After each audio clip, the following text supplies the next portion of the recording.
Assalamualaikum warahmatullahi wabarakatuh. Perkenalkan, nama saya Aristo Gibrani dari Fakultas Hukum, Prodi Ilmu Hukum, dengan NIM 2232011043.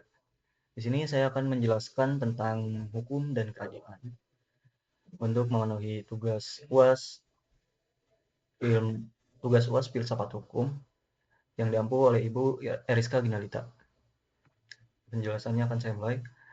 Hukum dan rasa keadilan merupakan dua poros utama yang menyangga eksistensi peradaban manusia dalam bernegara. Dalam diskursus filsafat hukum, keterkaitan antara keduanya bukan sekadar hubungan fungsional, melainkan hubungan esensial yang menentukan validitas moral dari suatu sistem norma. Hukum seringkali didefinisikan secara leksikal sebagai peraturan atau adat yang secara resmi dianggap mengikat, dikukuhkan oleh para penguasa atau pemerintah untuk mengatur pergaulan hidup masyarakat. Namun, definisi ini dipandang belum memadai oleh para penganut aliran hukum alam dan hukum progresif, karena mereduksi hukum hanya pada dimensi teks dan kekuasaan semata. Bagi mereka, hukum adalah instrumen moral yang harus mencerminkan nilai-nilai etika yang diakui oleh masyarakat, serta berfungsi untuk menghindari terciptanya ketidaksetaraan dan ketidakadilan. Keadilan di sisi lain merupakan konsep yang menjangkau wilayah filosofis terdalam. Ia dianggap sebagai penilaian dengan memberikan kepada siapapun apa yang menjadi haknya, bertindak secara proporsional, dan tidak melanggar keseimbangan antara hak dan kewajiban. Dalam perspektif bangsa Indonesia, keadilan tidak dapat dipisahkan dari kewajiban. Ia adalah keadaan di mana setiap orang memperoleh bagian yang serasi dari kekayaan bersama atau nilai-nilai sosial yang ada. Tanpa keadilan, hukum hanyalah sekumpulan kata-kata hampa yang kehilangan daya ikat moralnya. Dalam evolusi ontologis hukum dan manifestasi keadilan, sejarah pemikiran hukum menunjukkan bahwa definisi hukum bersifat dinamis dan selalu dipengaruhi oleh situasi sosiopolitik sezamannya. Objek hukum adalah masyarakat yang terus berubah, sehingga definisi hukum pun harus terus berkembang agar tetap relevan. Para ahli hukum umumnya memberikan definisi sesuai dengan objek penelitian dan latar belakang kebudayaan mereka. Para ahli hukum seperti Ernest Utrecht menjelaskan definisi hukum, yakni himpunan petunjuk hidup atau perintah dan larangan yang mengatur tata tertib masyarakat dan harus ditaati. Hukum dipandang sebagai alat pengendalian sosial yang bersifat direktif. Menurut Hugo de Grotius, peraturan tentang perbuatan moral yang menjamin nilai-nilai keadilan. Hukum memiliki basis moralitas yang kuat sebagai penjamin hak individu. Menurut Rudolf von Jhering, keseluruhan kaidah yang memaksa dan berlaku dalam sebuah negara, penekanan pada dimensi kekuasaan dan paksaan legal atau coercion. Menurut Saint Augustinus, perintah atau kehendak Tuhan untuk preservasi ketertiban dan penghukuman pelanggaran. Hukum dikaitkan dengan tatanan ilahiyah atau lex divina. Menurut J.H. Harris, sistem peraturan dan prosedur di mana keadilan menjadi ukuran keberadaan suatu hukum. Hukum dipandang sebagai entitas prosedural yang dievaluasi oleh nilai keadilan.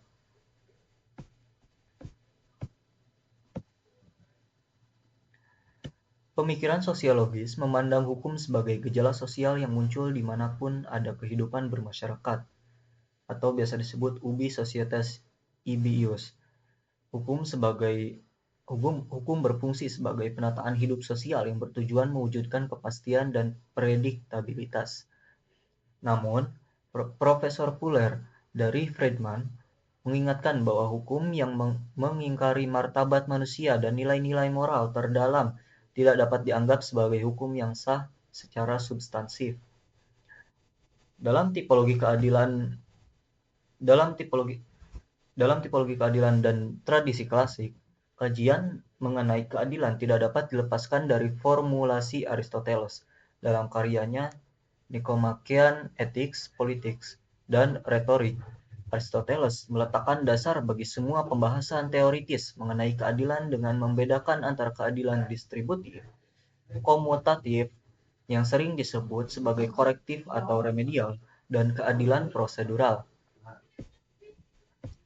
Keadilan distributif berfokus pada pembagian barang dan jasa pada setiap individu sesuai dengan kedudukan, jasa, atau kontribusinya dalam masyarakat.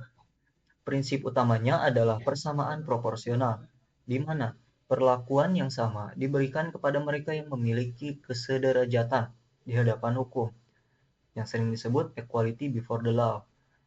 Sebaliknya, keadilan komutatif atau korektif berfokus pada pemeliharaan keseimbangan dalam hubungan antar individu.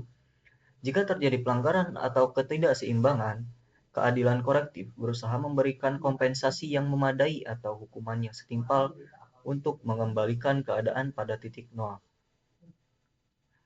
Menurut Aristoteles, jenis keadilan ada 3, yakni yang pertama keadilan distributif, yakni membagi pembagian sumber daya berdasarkan proporsionalitas jasa atau status. Tujuan akhirnya yakni untuk terwujudnya keadilan sosial melalui distribusi beban dan manfaat yang adil. Yang kedua ada keadilan komutatif, yakni pemberian jatah yang sama kepada setiap orang tanpa memandang jasa individu, yang bertujuan untuk menjaga stabilitas interaksi dan transaksi antar warga. Yang ketiga adalah keadilan korektif, yang mekanismenya pemberian sanksi atau kompensasi setara dengan kesalahan atau kerugian yang terjadi. Tujuannya yakni untuk memulihkan keseimbangan atau equilibrium setelah terjadinya ketidakadilan. Dalam perspektif hukum Islam, keadilan seringkali disinonimkan dengan al-mizan, yang berarti keseimbangan atau moderasi. Keadilan dalam hukum Islam mencakup keseimbangan antara kewajiban yang dibebankan kepada manusia atau mukallaf dengan kemampuan mereka untuk menunaikannya. Konsep keadilan juga merupakan bagian dari maqasid al-syariah, yaitu tujuan agama untuk mendatangkan kemaslahatan bagi seluruh umat. Ibnu Qayyim menjelaskan bahwa tujuan hukum Islam adalah mewujudkan kebahagiaan hamba di dunia dan akhirat melalui keadilan yang melampaui sekadar teks peraturan. Dalam kontrak sosial dan keadilan kontemporer, perspektif John Rawls memasuki abad modern, diskursus keadilan mengalami pergeseran ke arah yang lebih sistematis dan berorientasi pada struktur dan masyarakat. John Rawls, melalui bukunya A Theory of Justice, menawarkan konsep justice or fairness sebagai alternatif terhadap utilitarianisme.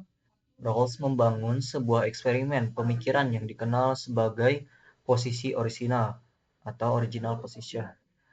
Dalam posisi orisinal, individu-individu yang diasumsikan berada di balik selubung ketidaktahuan atau veil ignorance, mereka tidak mengetahui fakta-fakta partikular tentang diri mereka, seperti status sosial, kekayaan, kecerdasan, kekuatan fisik, atau bahkan pandangan hidup pribadi. Karena keterbatasan informasi ini, para pembuat keputusan dipaksa untuk bertindak secara imparsial.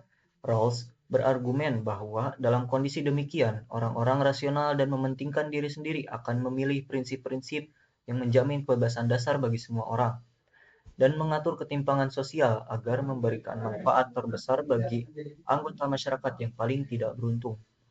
Rawls merumuskan 2 prinsip keadilan utama yang akan disepakati dalam kondisi tersebut. Yang pertama, prinsip kebebasan yang sama. Setiap orang memiliki hak yang sama atas sistem kebebasan dasar yang paling luas, yang kompatibel dengan sistem kebebasan serupa bagi orang lain. Yang kedua ada prinsip perbedaan. Ketimpangan sosial dan ekonomi harus diatur sedemikian rupa sehingga memberikan keuntungan terbesar bagi mereka yang paling kurang beruntung, sehingga melekat pada posisi-posisi yang terbuka bagi semua orang di bawah kondisi kesetaraan peluang yang adil. Konsep Rawls ini memberikan landasan moral bagi negara demokrasi modern untuk melakukan intervensi melalui kebijakan afirmatif atau distribusi kekayaan guna melindungi martabat kelompok marginal. Keadilan dalam pandangan Rawls bukanlah sekadar hasil dari intuisi alami, melainkan produk dari kesepakatan sosial yang rasional untuk mencapai kerjasama yang stabil dan adil. Trilogi Red Birch, keseimbangan antara kepastian, keadilan, dan kemanfaatan. Gustav Red Birch, seorang filsuf hukum Jerman, memperkenalkan teori tiga nilai dasar hukum yang seringkali berada dalam ketegangan antinomi: keadilan, Gerechtigkeit, kepastian hukum, Rechtssicherheit, dan kemanfaatan. Keadilan merupakan nilai tertinggi yang menuntut kesetaraan perlakuan, baik secara formal maupun substansif. Kepastian hukum memberikan prediktabilitas dan stabilitas dalam masyarakat, memastikan bahwa peraturan yang ada jelas, tertulis, dan tidak ada berubah secara mendadak. Kemanfaatan mengacu pada tujuan hukum yang memberikan kebaikan terbesar bagi masyarakat, mencakup dimensi kesejahteraan sosial dan efisiensi ekonomi. Red Birch awalnya sangat menekankan kepastian hukum, berpendapat bahwa hakim harus menerapkan hukum yang ada meskipun isinya tidak adil demi menjaga ketertiban. Namun, setelah menyaksikan kebiadaban rezim Nazi yang melegitimasi kejahatan melalui undang-undang atau dikenal dengan hukum tanpa keadilan, Red Birch merevisi pandangannya. Ia merumuskan formula Red Birch yang menyatakan bahwa hukum positif harus ditaati demi kepastian, kecuali jika pertentangan antara hukum dan keadilan mencapai tingkat yang tidak ada toleransi atau intolerability thesis. Hukum yang sangat tidak adil dianggap sebagai hukum yang cacat, atau bahkan bukan hukum sama sekali.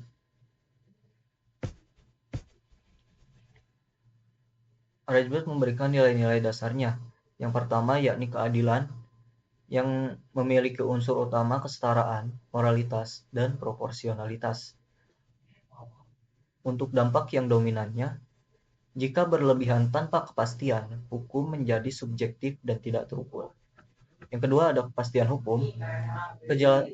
Unsur utamanya yakni kejelasan norma, stabilitas, prediktabilitas.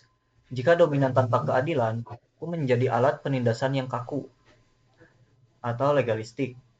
Yang ketiga ada kemanfaatan, kesejahteraan umum, efisiensi, tujuan sosial yang berdampak jika berlebihan tanpa keadilan. Hak individu dapat dikorbankan demi kepentingan umum.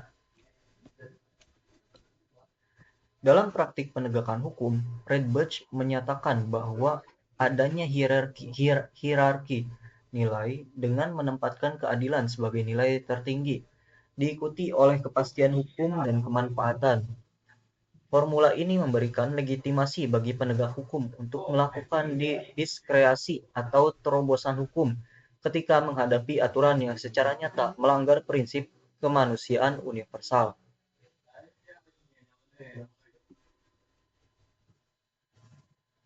Arsitektur negara hukum antara Rechtsstaat dan Rule of Law. Konsep negara hukum merupakan respons sejajar terhadap kesewenang-wenangan kekuasaan di masa lampau.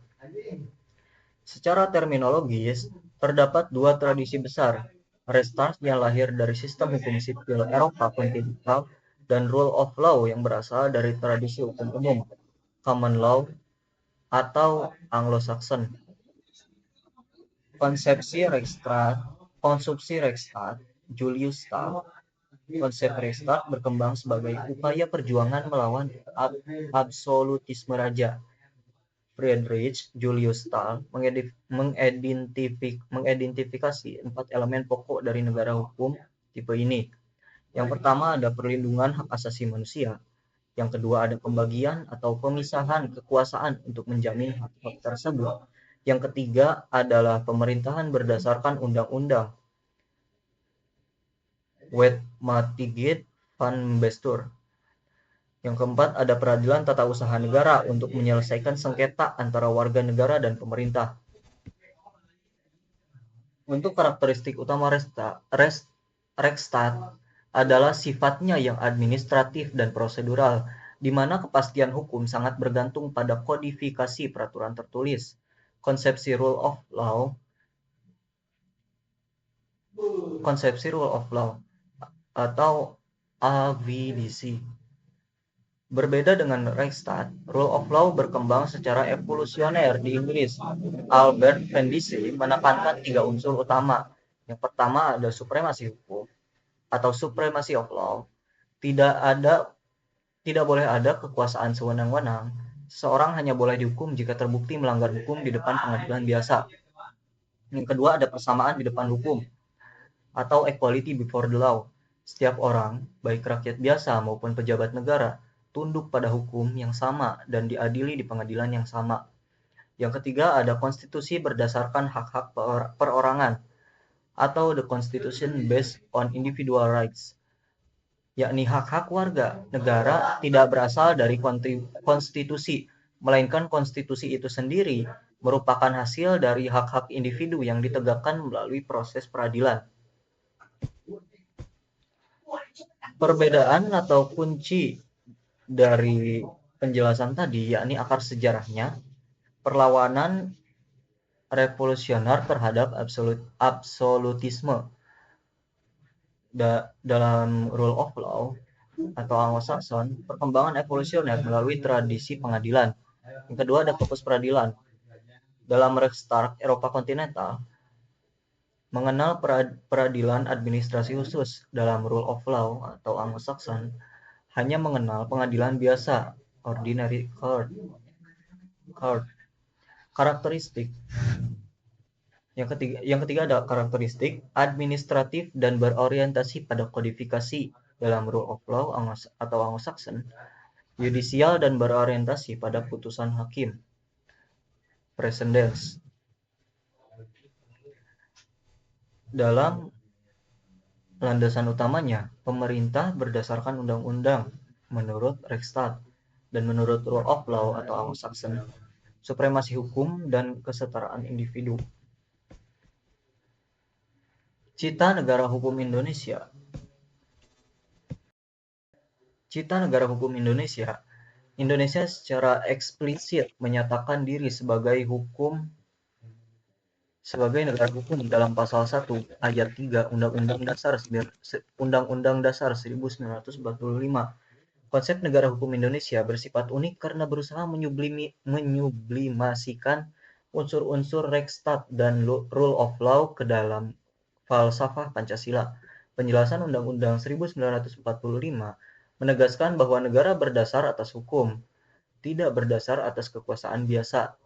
Prinsip-prinsip pokok negara hukum Indonesia meliputi supremasi konstitusi, pembatasan kekuasaan melalui sistem checks and balance, peradilan yang bebas dan mandiri, serta perlindungan hak asasi manusia yang dijamin oleh negara.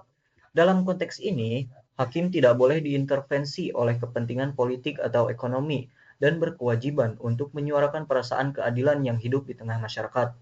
Pasal 28D ayat 1 Undang-Undang Dasar 1945 menjamin hak atas setiap orang atas pengakuan, jaminan, perlindungan, dan kepastian hukum yang adil serta perlakuan yang sama di hadapan hukum.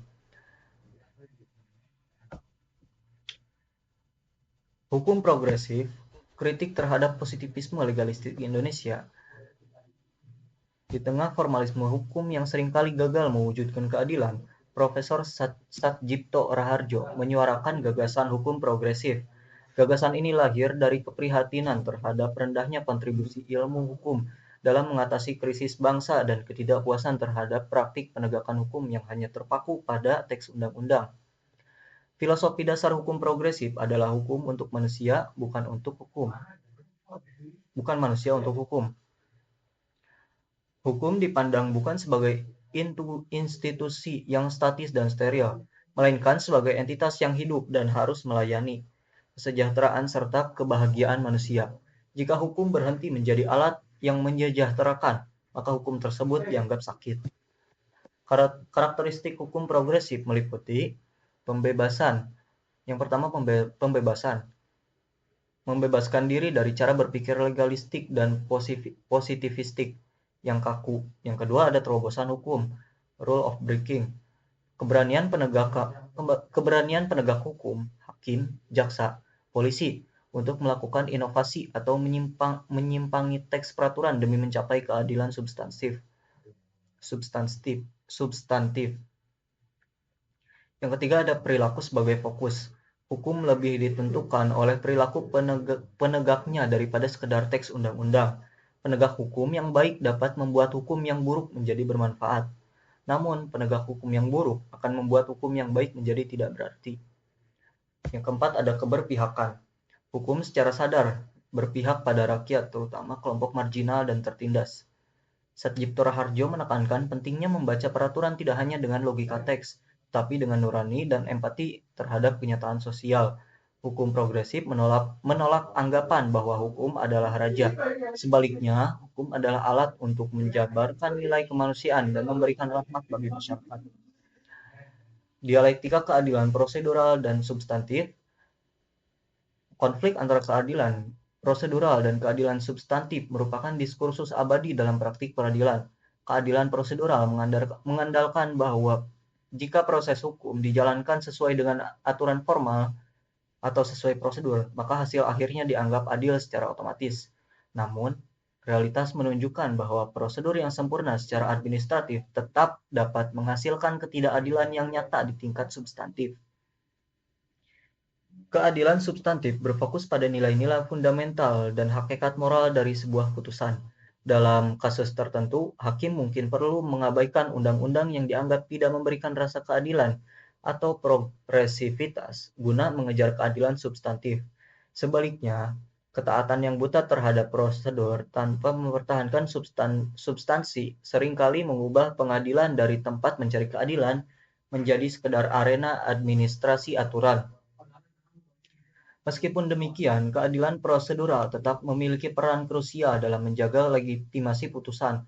Putusan yang adil secara substantif, namun cacat secara prosedural akan sangat rentan terhadap gugatan atau pembatalan. Sehingga idealnya, kedua jenis keadilan ini harus berjalan secara harmonis. Patologi hukum, analisis kasus marginal Indonesia. Fenomena hukum tajam ke bawah, tumpul ke atas, menjadi kritik paling tajam terhadap sistem peradilan pidana di Indonesia. Hal ini terlihat dari perlakuan hukum yang sangat keras terhadap pelaku tindak pidana kecil dari kalangan miskin, namun seringkali lunak terhadap pelanggaran berat oleh kelompok elit atau mereka yang memiliki akses kekuasaan politik dan ekonomi. Contoh kasusnya ada pada kasus Nenek Mina, yang menjadi simbol ketidakadilan legalistik. Kasus Nenek Mina yang terjadi pada tahun 2009 merupakan contoh klasik kegagalan hukum dalam mencapai keadilan substantif. Nenek Mina yang berusia 55 tahun, seorang buruh tani lansia di Banyumas, dihukum 1 bulan 15 hari penjara dengan masa percobaan 3 bulan karena memetik 3 buah kakao senilai kurang lebih 10.000 di perkebunan PT Rumpun Sari Antan. Secara yuridis dogmatis, perbuatan Nenek Mina memenuhi unsur pasal 362 KUHP tentang pencurian. Namun, secara sosiologis dan moral, tindakan melaporkan dan memproses kasus ini hingga ke pengadilan dianggap sangat melukai rasa keadilan masyarakat. Mengingat Nenek Mina telah meminta maaf dan mengembalikan barang tersebut. Hakim yang memutuskan perkara ini bahkan dilaporkan menangis karena harus menjatuhkan vonis berdasarkan hukum tertulis yang kaku. Dari perspektif hukum progresif, kasus ini membuktikan bahwa bekerjanya hukum di Indonesia masih tunduk pada teks atau konteks dan konteks sosiologis diabaikan dan mengandalkan ritual legalitas formal yang anti dengan inisiasi terobosan hukum. Contoh kasus kedua ada pada kasus Baik Nuril. Dalam kasusnya kriminalisasi dan relasi kuasa. Kasus Baik Nuril menyoroti dimensi ketidakadilan gender dan kegagalan hukum dalam melindungi korban. Baik Nuril sebagai guru honorer merekam pembicaraan asusila kepada kepala sekolahnya sebagai bukti pelecehan yang ia alami. Namun, ia justru dilaporkan dengan UU ITE pasal 27 ayat 1 karena dianggap mendistribusikan muatan asusila.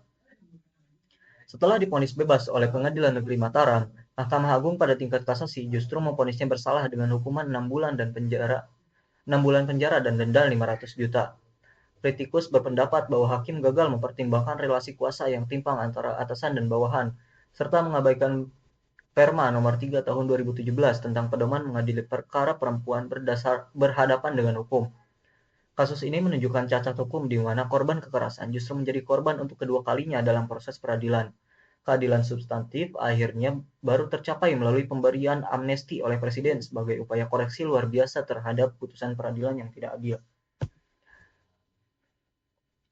Untuk kasus-kasus lainnya, selain Nenek Minah dan Baik Nuril, terdapat kasus kakek Sarimin yang divonis 2 bulan 4 hari karena memungut sisa getah pohon karet di perkebunan PT Bridgestone. Lalu ada Nenek Saulina yang berusia 92 tahun divonis 1 bulan 14 hari karena dituduh melakukan pengerusakan tanaman, yakni pohon durian. Yang ketiga ada Nenek Asyani yang dihukum 1 tahun 3 bulan masa percobaan karena dituduh menebang kayu yang ia klaim berdasarkan lahannya sendiri. Yang keempat ada kasus kriminalisasi pemulung. Chairo Soleh dituduh memiliki ganja hasil rekayasa oknum aparat, namun akhirnya divonis bebas oleh Pengadilan Jakarta Pusat.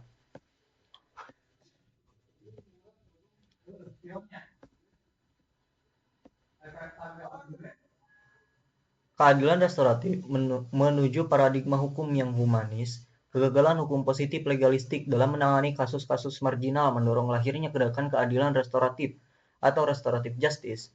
Konsep ini berfokus pada rekonsiliasi antara pelaku, korban, dan masyarakat, serta menghindar dari tindakan represif yang semata-mata bertujuan untuk pembalasan.